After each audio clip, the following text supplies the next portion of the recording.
வணக்கம். இன்றைக்கி ஜானோஸ் கிச்சனில் காரசாரமான சட்னி செய்யலாம்.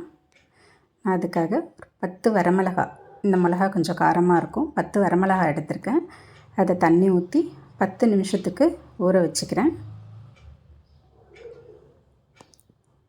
இந்த மாதிரி 10 நிமிஷம் ஊறினதுக்கப்புறம் அதை எடுத்து மிக்ஸி ஜாரில் போட்டுக்கலாம். இப்போ இது கூட ஒரு மீடியம் சைஸ் வெங்காயத்தை கட் பண்ணி சேர்த்துக்கிறேன். அதே மாதிரி ஒரு மீடியம் சைஸ் தக்காளியும் கட் பண்ணி சேர்த்துக்கிறேன்.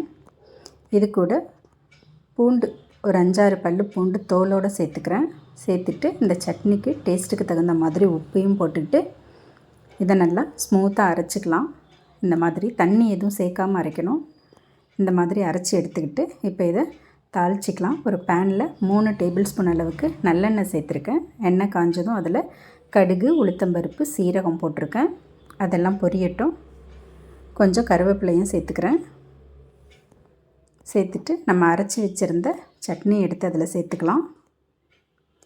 இதை நல்லா லோ ஃப்ளேம்லேயே வச்சு நல்லா கிளறி விட்டுக்கிட்டே இருக்கலாம். இந்த சட்னி இந்த எண்ணெயெல்லாம் நல்லா அப்சர்வ் பண்ணிவிட்டு நல்லா இந்த கன்சிஸ்டன்சிக்கு வர வரைக்கும் நம்ம கிண்டி விட்டுக்கிட்டே இருக்கலாம். அவ்வளோதாங்க, சட்னி ரெடி ஆகிடுச்சு. ஸ்டவ் ஆஃப் பண்ணிடலாம். இந்த சட்னி நல்ல கல் தோசையோட சூடாக வச்சு சாப்பிட்றதுக்கு ரொம்ப நல்லாயிருக்கும். நல்ல காரசாரமாக இருக்கும். தேங்க்ஸ் ஃபார் வாட்சிங்.